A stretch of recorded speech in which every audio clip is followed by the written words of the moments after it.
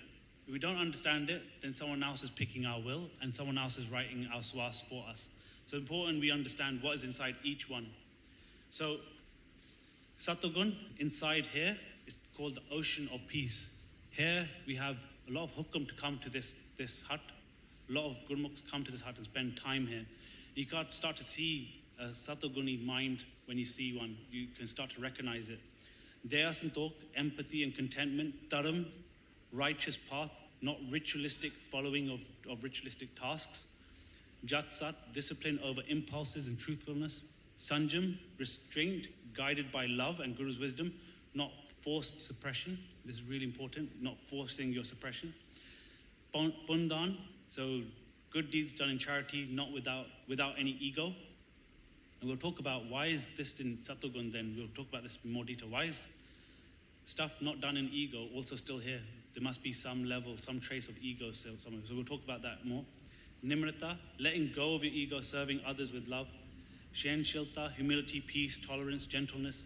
Paranpakar, selfless seva, uplifting humanity, serving all forms of Waheguru. So this one, obviously we've got a lot of kirpa if we get to go there and spend time there, and more kirpa if this becomes more of our natural state. The other one is Rajogun, ocean of fire. This is the restless ocean. This is where we're always constantly moving. Someone's constantly giving us work. Someone's constantly keeping us engaged in things. Even if we don't want to be engaged, we're constantly running after things. Ocean of fire, Asha Abhyasha, hopes and desires. Trishna, burning thirst and cravings. Sense, living in doubt, confusion or disbelief. Fikr, having anxiety. This happens a lot. Chinta, worry, concern, overthinking. Furne, uncontrolled thoughts or impulses. This is when we see this when we're doing Simran. We get furne. The thoughts come, but we didn't ask for the thought came. Vichar is thoughtful reflection. This is when we've decided to take the thought. Yeah? Contemplation. And Gristi, family, worldly duties. Everyone, no matter your age or size or anything, you're all doing worldly duties. And then the last one, this one we should only go to when necessary. Biksagar, ocean of poison. Kam, so this is lust and insatiable desires. Krodh, anger, rage. Lobh, greed, discontentment. Moh, emotional attachment that leads to suffering. Hankar, ego. So Hankar is Hang, which is I. Hankar, which is I'm the maker, I'm the doer. Irka, jealousy or envy. Dvaith, duality, two-mindedness, two-facedness. And Nindya Chugli, slander and gossip, talking about people behind their back. So these are the huts that the mind will move through. But can you remember I mentioned earlier, when the mind, when Gurmukhs talk about the mind, they use so many different words. So it's very important to know when they use these words, what is going on. So if the mind is moving between these objects, what's it called? How is it moving? So it's very important to understand this one. Man tu jot swaroop hai, apna mool pashan. But the mind is called so many things. How do I understand even what the mind is? This is my mind, I can't understand what this is. So names and conditions of the mind in and outside of Bhavsagar. So once the mind has recognized itself and fully enlightened, understands that actually I'm a light, the same light as such, then this man is called Jot Swaroop. You've realized yourself. When the mind is moving between Satogun and Rajogun, Mokti Hat, when it's moving between different things, sometimes it's thrown out of the body entirely. If it's moving, it's called Surti. Yeah? This consciousness is moving around. When the mind is rested in one place and it starts to apply dharmic knowledge, it's called Buddh, intellect. So when it's resting in Satogun, it's still inside the hut of Satogun and it's still with the Panch Chor and Kaal. Yeah? But when the mind takes a thought, it can take two different types of thought, a gurmat thought and a manmat thought. And that's when it becomes mat, the application of your own knowledge, and you're starting to take thoughts. And again, you can take satoguni thoughts, you can take tamoguni thoughts. And you can see the Panch Chor have different levels of powers between the two. You can see this in the diagram. And then when the mind is free of thoughts, it's called dhyan, focus, still. And when the mind finally returns to its home, you heard this word many times today, it's called sun. The mind becomes sun, when the mind enters its own home. If you want to know more about this, there's a very good video by Ramanpreet Singh. He's based in the US. You can scan this QR code, or I can figure out how to get these decks to you if you're interested. But it's very important to understand these key kind of concepts. The concepts that are being discussed today, these are the same things we're discussing now, where you understand what Bhavsagar is, what are the kind of powers that exist inside Rajagun, Tamagun, and Satogun. It's also important to know how the mind moves between these objects. It's also important to know how to hold your dhyan, how you turn up. So it's important to know these things. But those who don't know these things, they look like this, according to Gurbani. So those who do not have any gyan whatsoever, they are fully inside the trap of kaal. So just like a monkey, so you have captors, yeah, who will essentially dig holes and put these vases, clay pots essentially, into the ground or into an object with a very small opening. And they put food inside. The monkey will come, put his hand inside, and grip onto everything inside there. The monkey is then trapped. Even though the monkey is completely free, the monkey could just let go and pull his hand out and run away. The monkey doesn't, it would rather be captured than let go of the things inside there. So this is the same condition of our minds when we have no gyan and we don't do any simran or don't do any kamai. And so our mind's trapped, inside Kaal's trapped by greed, desire, and attachment. What we lose? Freedom, peace, clarity, and you always lose your swas. That's the thing that they're after. So the monkey, then Gurbani says, the monkey stretches out its hand, O crazy mind, and takes a handful of corn. Now unable to escape, O crazy mind, it is made to dance door to door. So I remember going to a program with another Gurmukh in Germany. He was amazing. What he said was, Kaal's made everyone inside this trap. And everyone's now chained together on this chain. And now he chained all of humanity together. All Kaal does is pull one chain and whole dunya comes. Because we're all based on these traps. So it's good to know, what does this monkey now look like? So when we're sitting down and doing Simran, we're spending a lot of time, we do it with our parvar, we do it with the Sangat. Still the mind's running because we're not applying the jugti, the technique, when we're applying our own mat. So when we're doing our Simran, like we're doing here, slowly, we start to get furna. And when we get furna, our dhyan goes into one of these huts, whether it's Satogun, Rajogun, Tamogun, goes into one of these huts and is captured by Kaal again. Kaal and the Panch Chor have now captured that mind. So if we're not allowed to be inside any of these huts and we're not allowed to take any thoughts from these huts, where should we be? So like Bhai Sahib said, there's a home called Mokti Hut. Sits outside the Turkutti, sits outside Bhavsagar. If we go there, complete peace, bliss.